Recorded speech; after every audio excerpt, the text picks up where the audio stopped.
Federal law allows nearly anyone to translate for voters. At polls, it can be a different story.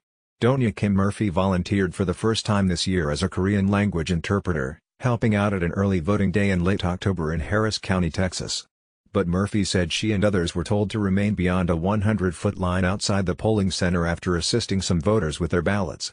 An election worker, she said, had grown concerned that a group of Korean American high school students greeting voters may have been electioneering. She was worried that we were and couldn't confirm that we weren't, other than to go by our word, Murphy said. While issues on election day like broken machines, voter confusion and long lines, others faced obstacles in getting language assistance, community advocates say. In DeKalb County, Georgia, 65-year-old Jin Kwan and his wife, both Korean Americans with limited English proficiency, encountered difficulties when they tried bringing in an interpreter from Asian Americans Advancing Justice Atlanta, a non-profit, court filings purport. At issue was a Georgia state law requiring interpreters to be either registered voters in the same precinct or eligible family members.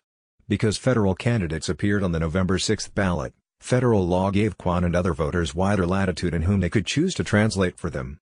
That, in turn, caused confusion for some poll workers about which rules to follow, alleges a federal suit brought on November 29 by Advancing Justice Atlanta and others.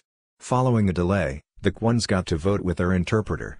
And a day after the lawsuit was filed, Georgia Secretary of State Robin A. Crittenden settled and agreed not to enforce the state's more restrictive language assistance law in future elections, including a runoff that took place in early December. It's a significant victory, said Phi Win, litigation director at Advancing Justice Atlanta. Jerry Vatamala, director of the Democracy Program at the Asian American Legal Defense and Education Fund, a civil rights group, said that while some jurisdictions were missing interpreters on election day, they did not encounter any voters who were prevented from receiving assistance from an interpreter that they brought with them. ALDIF surveyed over 8,000 Asian American voters in 14 states and Washington, D.C. on Election Day, Vatamala said. Ultimately, it's the Census Bureau that are to provide language assistance to which groups of voters based on a formula in the Federal Voting Rights Act, according to the Justice Department. Harris County, which includes the city of Houston, is required to offer election information and assistance in Spanish, Vietnamese, and Chinese.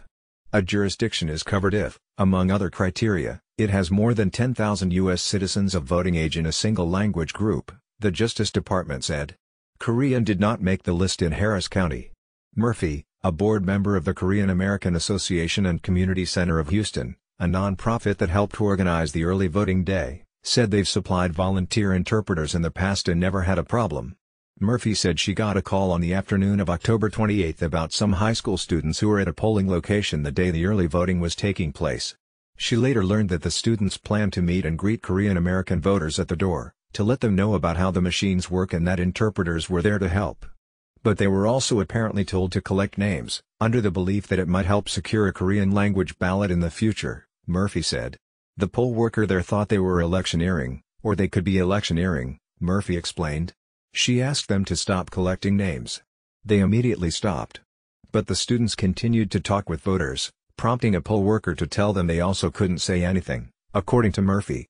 Eventually, they were instructed to stay beyond a 100-foot line, and Murphy, who came outside after assisting some voters, was not permitted back in the center, she said.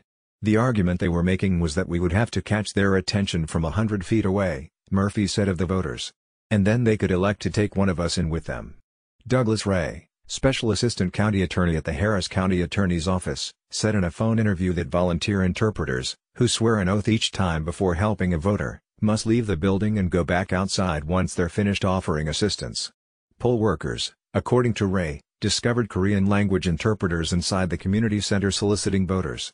If it's not somebody that the voter has specifically brought with them to try to vote, we always require those folks to stay outside the 100-foot limit, so that they can certainly offer their assistance to the voters as they appear at the polling place, Ray explained. Murphy said election workers did not know where to put her, adding that they suggested she sit outside in the hall. Ray said the fact that Korean was being spoken exacerbated things. We didn't understand what they were saying, he said. So in order to guard against violations of the law, we said, well, you have to go outside. We don't know what you're saying to these folks. But, Ray added, I take them at face value. I think they were operating in good faith. In the Georgia incident, Kwan had contacted Advancing Justice Atlanta a day before Election Day to ask for language assistance after seeing an ad for their services on Korean TV, court papers said. During training, the nonprofit informed interpreters about language assistance provisions in both federal and state law, the suit said. For federal elections, Georgia's state law mirrors the Voting Rights Act, allowing voters unable to read the English language to choose anyone, except their employer, an agent of their employer, or an officer or agent of their union, to assist them in voting, according to the suit. But when no federal candidate is on the ballot, those voters have a more restricted pool of people from which they can receive assistance. That includes only a registered voter in their precinct, an immediate family member, or their caretaker, the court filing said. Moreover, those offering help can assist no more than 10 voters in a local or state election. As for Kwan's interpreter, she was asked to write her name on a form indicating that she was helping him, the court filing said.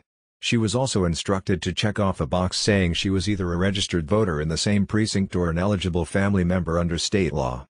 The interpreter, however, explained that the state provision didn't apply in this instance because it was a federal election.